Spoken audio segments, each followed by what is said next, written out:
Hi, all. Welcome to the podcast. Dr. Alex here with you. I am trying out a new segment called Alex Unplugged. This is my return to pure content creation. I wanted to try out a series where I didn't include any intro, no editing, no nothing. It's just going to be certain episodes that are simply me sharing my thoughts and sharing what I see you all working on and struggling with and chewing on, and sharing my own experiences with it, and just getting real authentic with you all on everything. So, welcome to the new segment. I'm so happy that you're here. Let's get into it. Hey all, welcome to the show. Dr. Alex here with you. Let's talk about in-between emotions, shall we?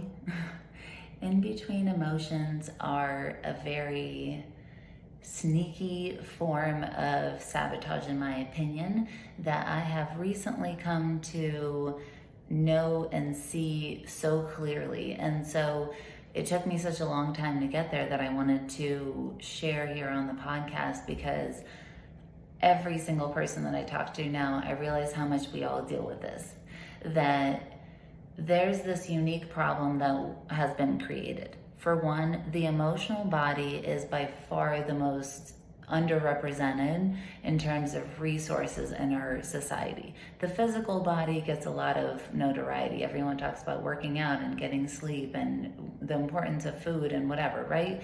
That kind of stuff's a dime a dozen. Anything from conventional to functional medicine. Then there is quite a bit on mindset, because things have been popularized. I mean, people know that what you think matters.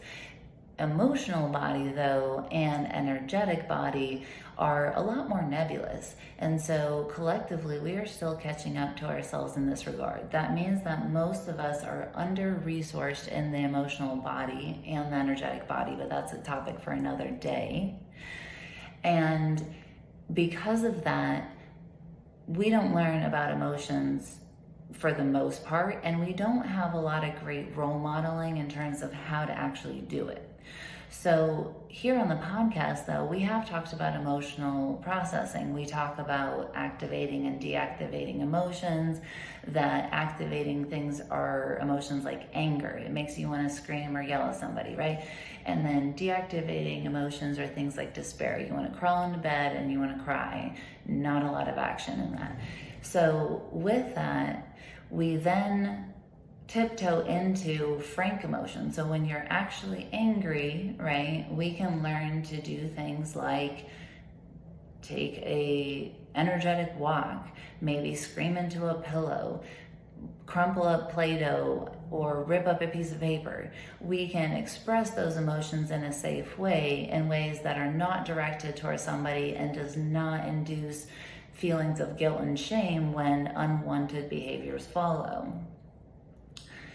So those kind of behaviors are starting to get resourced more, and the podcast is one of them, right? And we share about exercises to do often here, and we will continue to do so, and we are going to continue to build out those resources for ourselves and for everybody else. Now, what I want to highlight, though, is that oftentimes we start to begin to note those events. I am upset about something, and the problem is that I'm upset, right? So-and-so pissed me off, and here I am angry. What is sneakier then, and what I refer to as in-between emotions, are often things like disappointment and frustration or resentment or bitterness.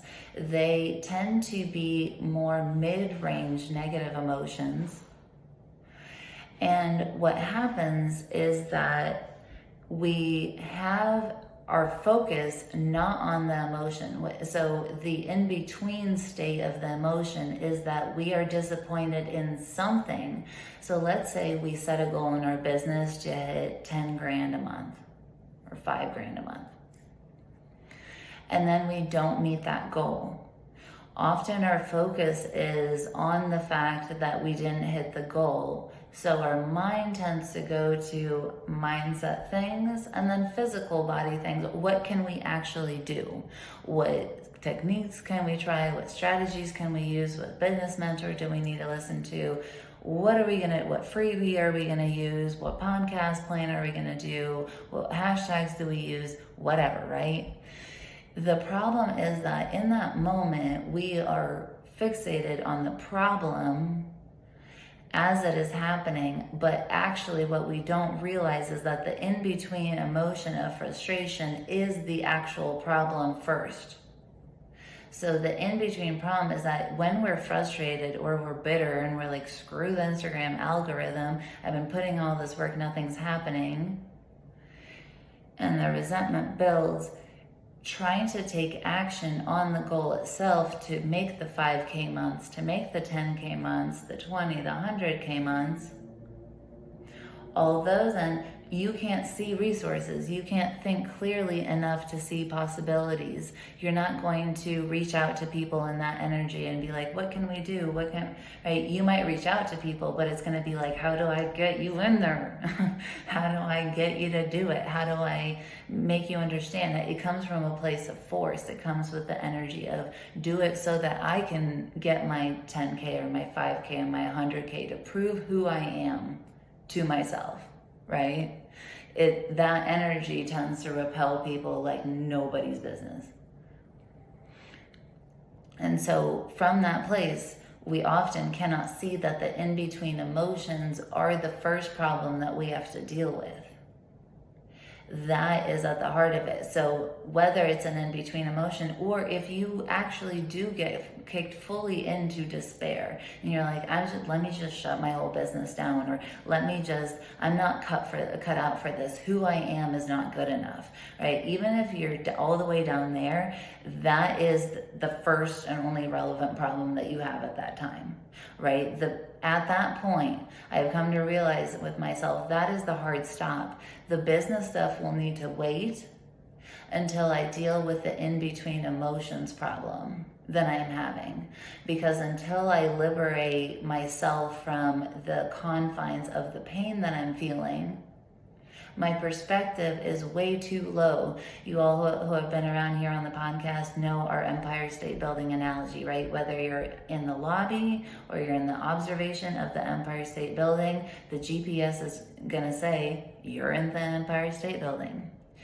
What is different though is that the perspective from the observation deck is where the freedom to decide and to choose and to see possibility lies. When we are in the depth of the in-between emotion, we are blinded to the perspective. We are down on level 3 or level 15. It doesn't even have to be that low, but you know you're not in the observation deck. So my invitation here is to continue to get more granular about your emotional intelligence. It can start with just simply naming emotions and recognizing that we're having them and beginning to first pair processing tools. If it's a deactivating emotion, do we need to cry? Do we need to call somebody? What needs to happen there? And then if it's activating emotion, do we need to scream into the pillow? Do you need to work out? What is the expression of it? Do you put on raging music and Hulk out? Whatever it is fine. But the emotion needs to be moved through the emotional body and out, because the emotion is there to act as a compass, and we need to get the whole point of it. So just feeling pissed is not the point. The point is to move it through your body and process it so that your mind can get the aha of, oh, that person overstepped my boundaries. I do not like that. Let me communicate that. So then this episode picks up there. Once we begin to do that, we start to understand that in between, even when our mental body is going 1,000 miles an hour and we're lipped into that, we need to have the wherewithal to look at the in-between emotions and recognize that they are the problem first and foremost. And no, problem is not really the right word, but the reason I'm using that word is because we need to recognize where the problem actually lies, right? Because you trying to hodgepodge some sort of solution for your business ain't going to be it in that moment. Or even if it is, you might second guess or doubt or somehow otherwise sabotage it. So, in between emotions are so key to support and to address within ourselves. And it starts with awareness. When we feel the heat of emotions, I invite you to stop and say, is this an in-between emotion? What is here for me first that I need to support myself through, hear myself on, love myself through, in order to get to the juicy part that I really, really crave? I'm sending you so much love, and I'll catch you on the next podcast episode.